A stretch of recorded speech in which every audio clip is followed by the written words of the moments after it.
The following program is intended for mature audiences.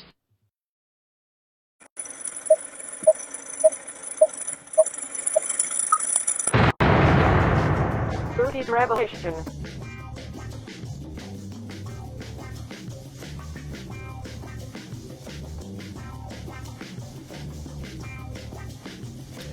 Hey everyone, welcome to the podcast today.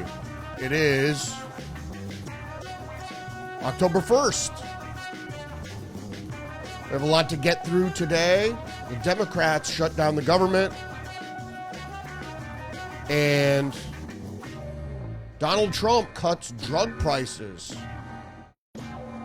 The Democrats went to the mat to shut down the federal government for illegal immigrant health care. And President Trump makes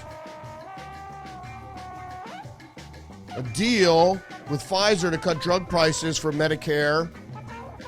So we'll pay a little bit more like the Europeans pay, while Republicans tackle crime and progressives defend the criminals. We're going to get into all these headlines and more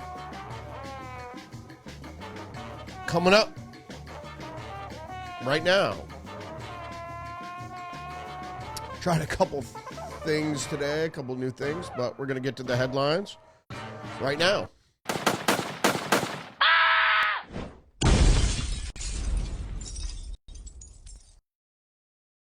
First up today is from the New York Post. U.S. government shuts down after Senate Democrats failed to support stop-gap funding bill.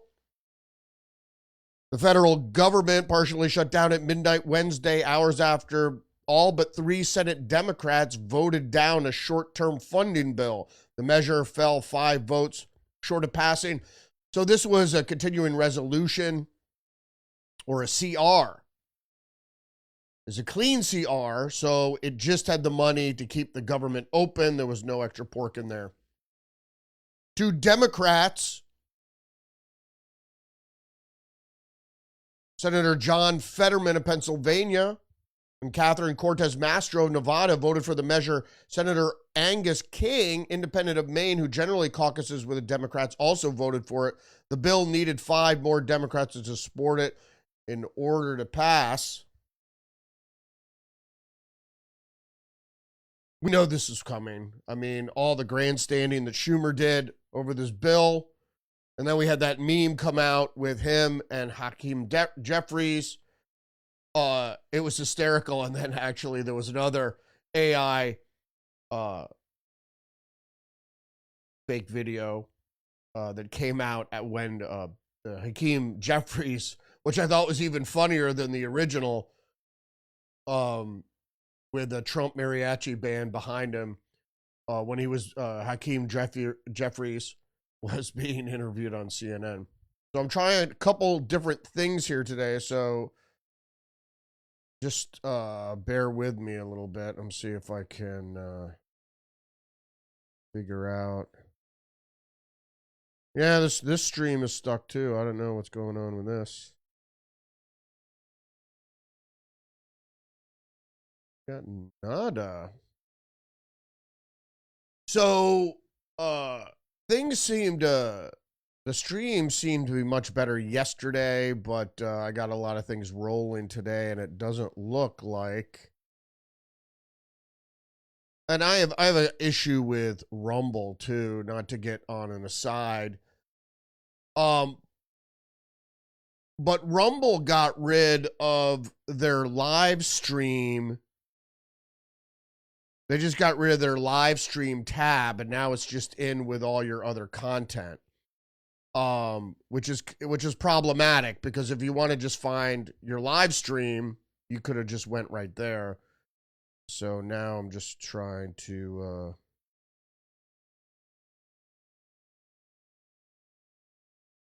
edit while I'm on the air, which is a pain. I'm trying to use Restream to stream to a couple different platforms. Apparently, Rumble Studio also allows you to do that. So I have to check into Rumble Studio, and it'll allow you to stream to multiple platforms. And Restream, actually, they used to allow you to stream to 3 platforms at once for free. Now it's only 2. So I'm trying to do this to X today to see how that works out. So this is another test case before I come back to full schedule on Monday.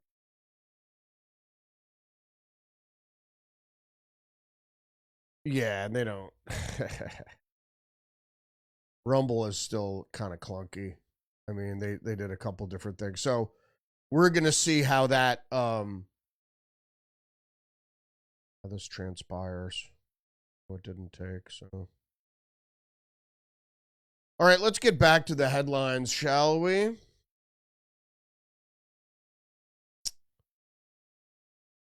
All right, New York Times, Trump announces deal with Pfizer to sell drugs to Medicaid at European prices. The administration also announced it will create a website, Trump RX, that will help consumers buy drugs directly from the manufacturers. This is a big deal because although this is the difference between what people believe fascism is, and Trump is a fascist. Actually, he's not a fascist. It was Joe Biden that was the fascist, because although he kept talking about lowering drug prices, he never really lowered them that much. And he wasn't willing to threaten the pharmaceutical companies like Trump is to get what he wants. So that was corporate fascism.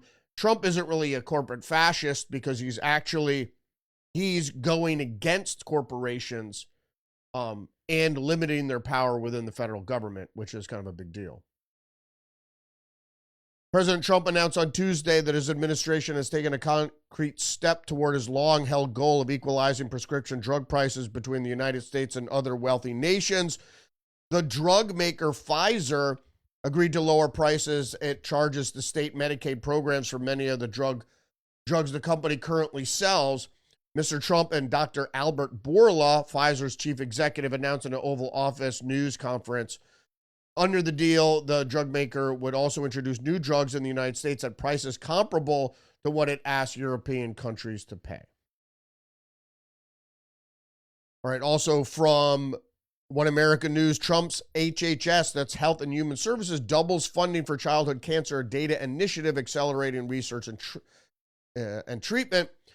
The idea here is that people were saying, oh, he's cutting funding to HHS and departments, and we're, breakthrough cancer research for children's cancers. And what they're doing is the data initiative. So they're doing research into what really causes cancer, because that's more important than finding a cure, is to find out what causes cancer, and then we can eliminate the cause. And that brings us to the next article from the National Review, Microplastics, the New Toxins. And in fact, not just the new toxins, the new carcinogens. So plastics are carcinogens, and so people are wondering what the hell is going on with health these days. And just a little brief, the National Review writes, microplastics could be a factor in driving up cases of osteoporosis worldwide, according to a recently published research, and cancer. The study reveals that when these tiny plastic particles enter the body, they disrupt the functioning of the bone marrow stem cells, which are essential for maintaining and repairing bone tissue, among a lot of other things, including maintaining your body's defense mechanisms, your immune system that battles the onset of disease, cancer, etc. What else do they talk about here? What can't they do? Gut and metabolic dysfunction, endocrine disruption, chronic lung inflammation, developmental delays, and infertility. Since microplastics are found in air, food, water, and dust, intake is inevitable. But they said, what can't they do? So already in the National Review, which has been a mouthpiece really for corporate America, what can't they do? That's misleading because that's a little tongue in cheek. But if you read it literally, what can't they do? Like microplastics don't interfere with gut and metabolic dysfunction, endocrine disruption, chronic lung inflammation, developmental delays, and infertility. Microplastics attribute to all those things, including childhood cancer, et cetera, et cetera. We're narrowing down on the disease, how diseases are caused, and it is through industry, mostly chemicals, and most chemicals are made from petroleum, petrochemicals. So I don't mind burning it in my car, but I don't want to slather it on my skin or breathe it into my lungs. Let's move on to one of the other top stories. Here's the post-millennial Michigan school shooter hated Latter-day Saints. That's Mormons due to his ex-girlfriend. I could have easily, and I did mention it, forecast what this was. So the thing is with religions, especially things that are cultish in their religious practice, whether it's the Mormons or the Jehovah's Witnesses or what have you, is that some of these cults that tend to hold a sway over their members, quite literally, in their everyday life, from an outsider's perspective, it seems like a cult. So this guy, Sanford, he had I guess he lived in Utah for a while. He had a girlfriend that was a Mormon, and she chose the church over him. So that's a personal account of how the Mormons personally affected this guy. So they say. We're going to get into the story a little bit here, and it talks to one of his friends. The shooter who killed 4 people at a Church of Jesus Christ of Latter-day Saints in Michigan reportedly had animosity towards members of the faith stemming from a breakup with an ex-girlfriend around a decade ago. So that's 10 years ago. So time heals all wounds, right? Apparently not with this guy. So there's something strange here too. I labeled him yesterday as a wind-up toy. I still think that's the case. The anger towards the faith also led the man to rant about the faith at his best friend's wedding, according to the New York Times. Thomas Jacob Sanford complained to his friend Peter Tersigny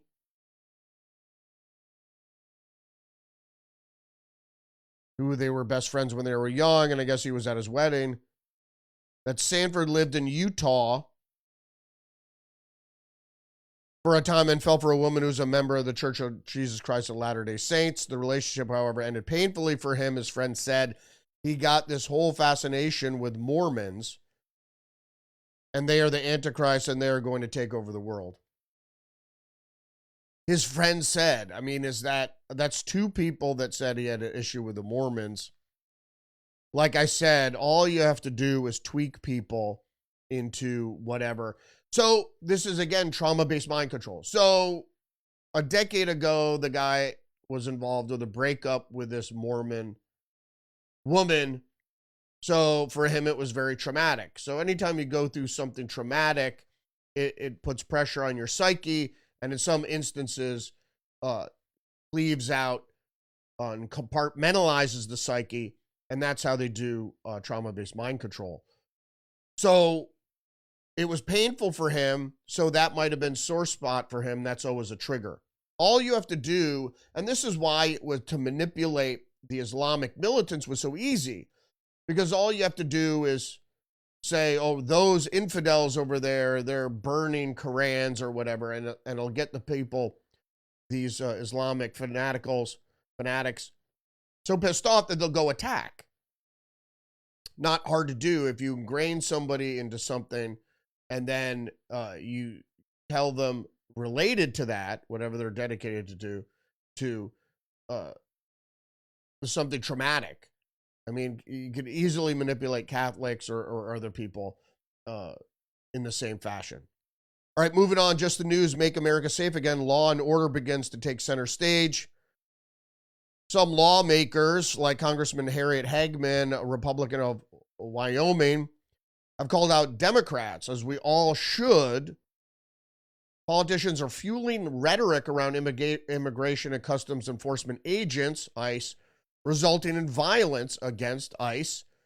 And as I mentioned yesterday, ICE is just enforcing the law, federal law. It's their jurisdiction all over the United States, in any state they want to go to enforce immigration law.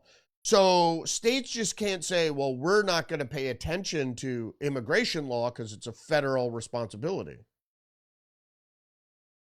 So Hagman cited specifically California Governor Gavin Newsom and former Secretary of State Hillary Clinton, of course, that were upping the rhetoric there. Moving on, post-millennial Antifa terrorist threatens to fucking smoke journalist Nick Shirley at Portland protest. You might know Nick Shirley. He's all over YouTube. He used that little lavalier mic. Often works on his own and interviews people, and he speaks fluent Spanish, and so his reports have centered mostly on the immigration issues, etc. But I guess Antifa knows who he is. And this guy said, if you come back, I'm going to fucking smoke you, dude. I'm going to smash that fucking camera. So he's threatening to kill. That's what smoking means. I'm going to fucking smoke you, dude. I'm going to kill you. And that's why everybody should be able to carry a firearm. Because if someone going to fucking smoke you, that, and then if you come back, which is your right to do, as Nick Shirley said, if anybody's seen the video online, he goes, I'm here as a journalist. I have the right to be here, he says. And he does have the right to be here. So if the guy tries to fucking smoke him, then you smoke him first. So, and not smoke in a fun way. One American News, 275 cases of immigration fraud unveiled in Operation Twin Shield. Officers encountered blatant marriage fraud, visa overstays, people claiming to work at businesses that can't be found, forged documents, abuse of the H-1B visa system, and many other discrepancies. Investigators found evidence of fraud, non-compliance, public safety, or national security concerns in 275 cases, or 44% of those interviewed. It's not like you see on 90 Day Fiancé. It's their people committing mortgage fraud all the time. I mean, you have someone sitting in Congress, Ilhan Omar, who married her brother to get him in the country, and that has never been investigated. I know people very close to me that they don't know that I know that they married somebody to get him into the country for money, of course. Fox News has the headline, DOJ sues LA County Sheriff's Office in its first ever gun rights lawsuit over carry delays. The DOJ said citizens have to wait months or even years for a decision. So that's not even getting your license, like in Connecticut, and things have sped up quite a bit. Here, I found the renewal process very easy. I was a little skeptical at first because I didn't get my renew application in the mail right away. So I filed before I even got the application, but I got my renewal license in weeks, not months. I was worried how long I would have to stay, if there was going to be a gap after my other permit ended, etc., even though you have a carryover of a couple months just in case. Everybody should be able to carry. That's what the Second Amendment is. The right to bear arms means to have them on your person, not just have them in your closet or in a gun safe. So Nick Shirley maybe would have felt a lot safer if he was armed or he had someone with him who was armed. Because when you're doing journalism out on the street, a lot of times it's hard to concentrate on one thing when you have other people, nefarious dudes, walking around behind you, etc., when you're trying to interview somebody. So it's always good when you're in those sort of situations to work with a partner, so someone that keeps an eye out while you're doing your business. And also the Washington Times has a related article. Judge rules USPS ban on guns is unconstitutional. And this is the United Postal Service policy banning people from bringing firearms into post offices violates the Constitution, a federal judge in Texas ruled. Judge Reed O'Connor, a Trump appointee, said both the post office's own regulation and federal law barring firearms possession in federal facilities cannot survive scrutiny after the Supreme Court's 22 ruling in the Brune case. Of course.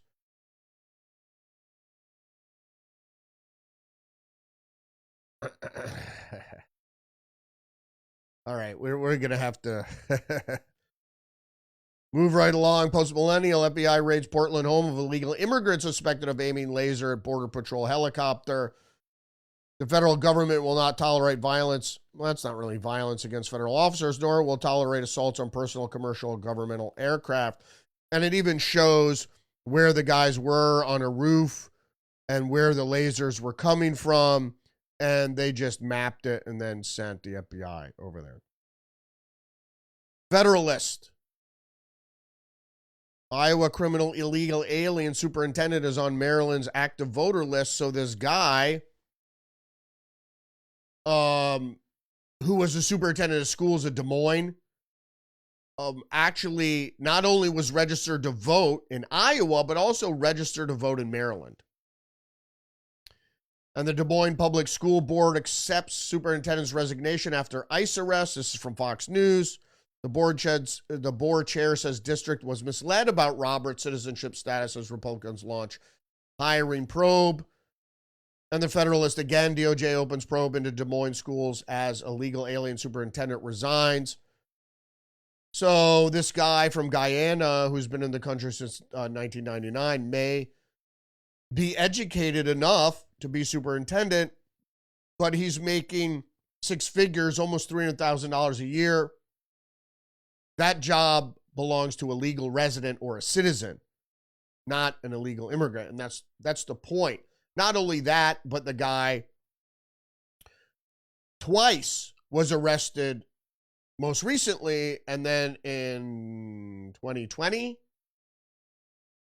for carrying a pistol, which immigrants, residents, legal residents cannot carry firearms. And he was illegal, so no. And then in 2024, he was finally issued a deportation order, which he did not self-deport. And he fled to another state and then got this job as superintendent. But because he's a POC from a foreign country, everybody delighted in hiring him. And not to say that he's not qualified, but he doesn't have a valid work permit. He's not a legal resident. He's twice been caught with carrying a firearm, which he shouldn't be carrying. And he was carrying this firearm in a car that was given to him by the school district. All right, post-millennial, DOJ charges Portland agitator for assaulting federal officer during protest at ICE facility. Thomas Plackert Benson, 37, has been accused of shoving a federal officer and refusing orders to clear the driveway at the ICE facility. You can't touch police officers. First of all, touching people unwantedly is assault. Just so you know.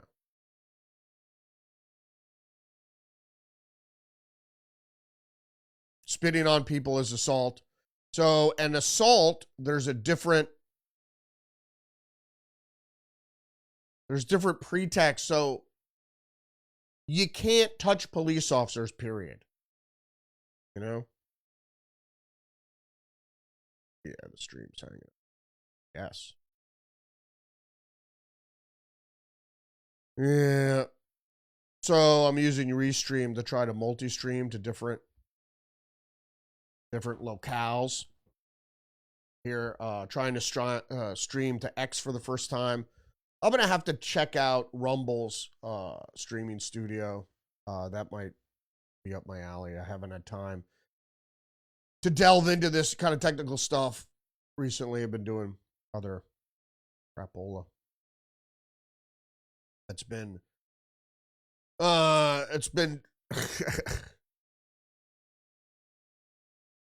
it's been occupying my existence now for some time. Post-millennial reporter Katie Davis-Court assaulted by Antifa militant in Portland amid ICE riots. So similar to what happened to that other gentleman, another reporter, because Antifa doesn't believe in your constitutional rights. So if you're a reporter, you're a fascist. If you're the president, you're a fascist. If you're a Republican, you're a fascist. If you don't like anything Antifa's doing, stopping traffic or creating autonomous zones, you're a fascist. I mean, it's really childish. Katie Davis-Court was just assaulted by a female who attempted to assault another reporter earlier. They had to walk blocks to find police. This is a lawless zone. Of course, that's what they want. Davis-Court was filming outside the ICE building when a female activist waving a Palestinian flag deliberately struck her in the face with the flagpole. The blow left Davis-Court with a visible black eye. The attack was captured on video as protesters once again clashed with federal officers during another night of rioting. These sort of anarchists, violent, if you show up with means to defeat disbursement missions, right? So if you're there with a gas mask and stuff, or shields, or any sort of weaponry, flagpole or otherwise, if you won't disperse, you should be arrested. Plain and simple. So Federalist is reporting Planned Parenthood closes Mammoth Houston abortion facility. You might have known this. It looks like a ziggurat, sort of. It's their biggest facility. Good. You know why? Is because they're not getting federal funding anymore. They can't exist without government handout. Just the News training exercise or police diversion evidence leads Congress to explore new J6 pipe bomb theories. This isn't anything new. This is shit we already know. Evidence obtained by Congress in its quest to unravel the mysteries of January 6th and led to the panel leading the investigation to consider the pipe bombs planted at both the Republican and Democratic national committees may have been part of undisclosed training exercise. Of course, nobody makes a pipe bomb with those old-fashioned egg timers that haven't been made in 20 years. You either make it with a digital timer or you trigger it by cell phone or what have you. There are easier ways to do it. These pipe bombs look like training props for the FBI. The FBI in its online training website, whatever, actually had to take those down because it was too clear indication that these were planted inert. They did have black powder in them, but that's so they attract dogs, bomb-sniffing dogs, for training. But it was unclear whether they were going to explode. But obviously, by the way they were constructed, the way they looked, it looked like a decade-old training prop. And then, of course, the phone data from AT&T was purged. So the geolocation that would have worked to find who planted the bomb was mysteriously purged. So Chairman Loudermilk says the evidence from the FBI's pipe bomb analysis, the AT&T's response to the data request, and stunning coincidence are leading his panel to consider alternative conspiracy theories about one of the most enduring mysteries of that day. And the details do not add up. The pipe bomb analysis conducted by FBI laboratories found the devices were filled with chemical building blocks of black powder and equipped with a 60-minute kitchen timer. But according to the narrative, as those devices were planted at night, and it's only a 60-minute kitchen timer, so that never went off. I'm not buying the story anymore. One of those theories is that the pipe bomb was part of a law enforcement training exercise on the same day as the Capitol riot. Another training exercise like 9/11 all over again. The training exercise coincides with an actual event. Same thing happened with the Boston bombing. it's to obfuscate who are the real attackers were. That's a training exercise, so it also opens the door to that. What this possibility of a training exercise where they put out there just to be a diversion. Louder milk, listen to me. The use of weapons of mass destruction, which a bomb is, you're planting a bomb, that unleashes other investigative and law enforcement capabilities. So that's why they had to be discovered on the morning of the 6th, and so they had time to assemble and deploy Army snipers and CIA and other people, because there were bombs. Oh, the bombs, so we can get the Army involved, get the CIA involved, and that's why it was really a Fedsurrection. You probably had some people there that were like, oh my God, these are violent attackers. And then other people within the crowd that had infiltrated actual agents and assets that were driving people inside. We're going back to Ray Epps. He was one of the main people that have been recorded over and over again telling people to go into the Capitol, which is the crime. I mean, going on to the Capitol steps is indeed trespassing. But going into the Capitol, if no one went into the Capitol, it would have been a riot, and it would have been, obviously Ashley Babbitt would have been shot. But there were people cheering people on to go into the Capitol. I knew very well right then that as soon as they started going up on the steps and then they started breaking into the Capitol, that's no bueno. The data would be vital for the Bureau's search for the suspects in the vicinity of the RNC and DNC that day when the Bureau said the bombs were planted. But the FBI sent a preservation request to AT&T public sector team, but then they purged all that data. Because it was actually the FBI that planted those bombs, which were actually old FBI training props. Because anybody else that would put a bomb in like that, they would have made it at least 21st century version of pipe bombs, not the 20th century version. Zero Hedge, Exxon planning to cut 2,000 jobs worldwide. The only reason this is significant because it goes along with everything else. It's because of AI that they're able to cut jobs. And this is just the first swath. Many corporations are going to cut tens of thousands of jobs, a majority of their workforce. Because this is just 3 to 4% of its workforce, but a lot of people that in administrative jobs will be replaced by AI. New York Post, Black Lives Matter sues Soros-backed Tides Foundation over missing $33 million.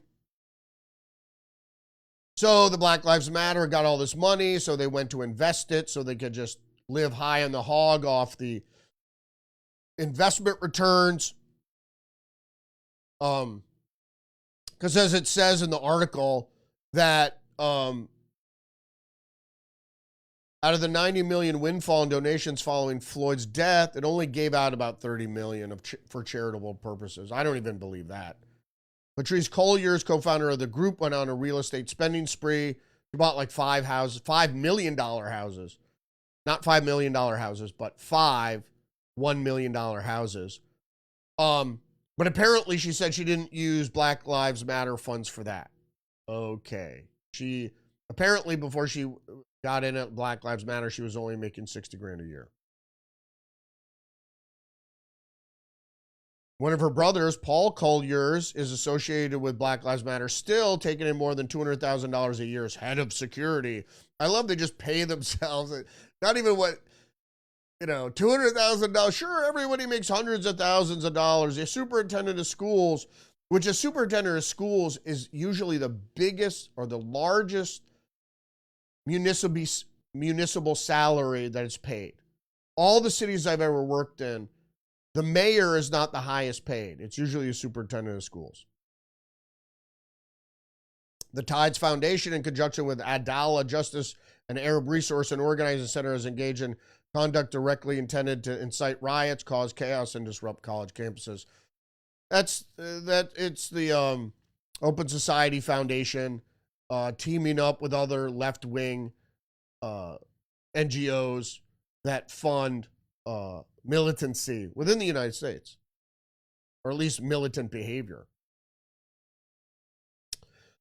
New York Times, AI fighter jets and cockroach spies inside the changing business of war. Russia's war in Ukraine changed the course. The generation of startups and investors that applied new business models to Europe's military buildup. So the defense industry is changing, but they keep talking about this cockroach thing. So there is a danger of bloating the military-industrial complex and worries about how advances in military technology could be used. Fighter jets and naval ships piloted by artificial intelligence, that's the worry. Cockroaches were with remote control backpacks and surveillance cameras to collect data. This is 20th century technology, the cockroach thing. It's so much more advanced now with the nanotechnology. They can actually grow, maybe, let's say, Chinese lantern bugs that can transmit, even though they're a regular bug, but could spy on you and transmit data back to China. We're so far beyond like the cockroaches with backpacks on. You can actually build or grow insects that could do a myriad of different tasks, and actually, since they're made with nanotechnology, what they see can be transmitted. That's like cutting edge. Germany is leading the way with the defense startups that include Helsing, ARX Robotics, and Swarm Biotactics. Swarm Biotactics, the developers of the experimental spy cockroaches. Like I said, the technology has progressed. It's not bugs with little devices strapped onto them, because those things can fall off. And if the backpack is on the cockroach, well, Helsing conducted a test flight that allowed its AI system, Centaur, and temporarily take control of a Saab Gripen E fighter jet above the Baltic Sea. Take control of airplanes. Autonomous weapons that do not need complex and costly safety features to protect human life are also cheaper and simpler. Saronic bought a shipbuilding yard slated for closure in Franklin, Louisiana. It has a 150-foot unmanned ship, Marauder, that will hit the water in December. AI will be in control. Center, the AI system, was trained to control a fighter jet through repeated reenactments of dogfights with human pilots. And more tech news. CBS News, DoorDash unleashes fleet of delivery bots called Dots onto streets of Phoenix.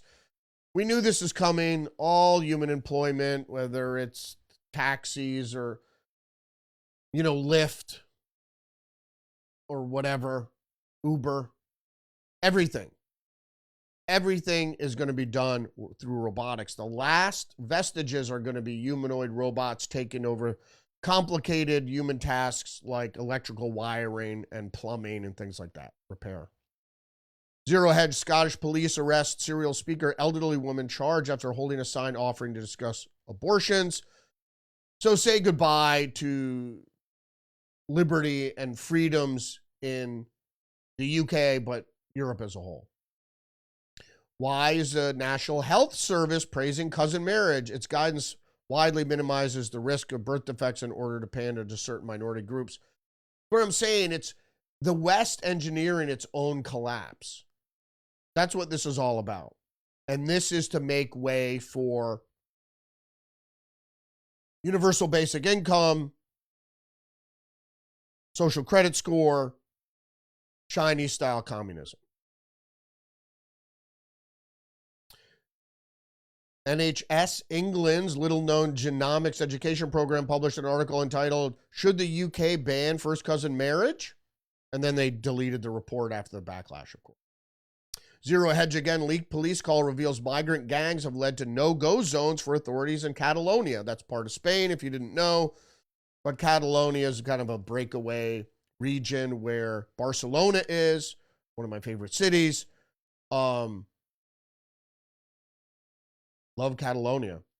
But the problem is too many Muslim and African migrants and then they don't work and they just get subsidized.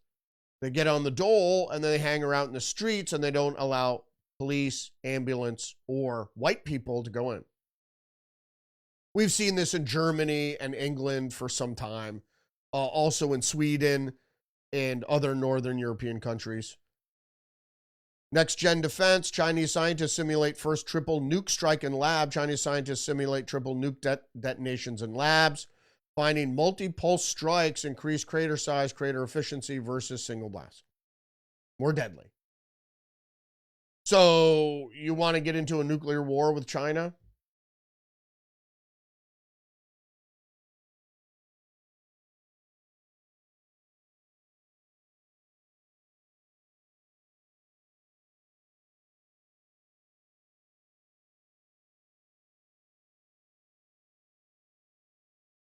What the hell?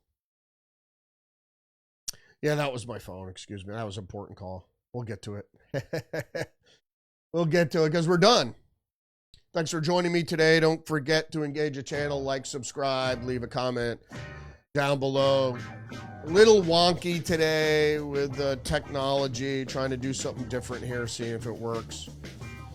Like I said, I'm in the market for a new laptop because this one's a little 12 years old. And since I started live streaming, it's got issues with the memory tree. I don't want to go into it. I need a new laptop. I'm going to keep trying to do this. So tried a couple different things. So I think the recording is going to be fine. But streaming was kind of fucked up here. So yeah, it kind of froze up. And this is through YouTube. Not YouTube, excuse me. The feed, of course, is through Rumble, which I don't know. Well, I'm going to check the feed, how the feed looked on X. And then maybe tomorrow I'll multi-stream to YouTube. But I like to keep on Rumble. I mean, I love Rumble, but I don't know if it's my technology. Oh, fuck. I just realized something. Fuck. That might be hanging it up.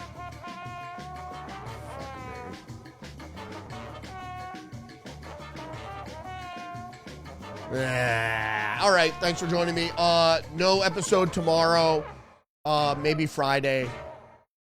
And then we're going to be back to regular schedule next week. Every day, Monday through Friday, 10 a.m. on Rumble, and possibly live on other platforms as well. So I'll keep you posted. Thanks for joining me today. We'll see you Friday. Respect. I'm Donald Trump, and I approve this message.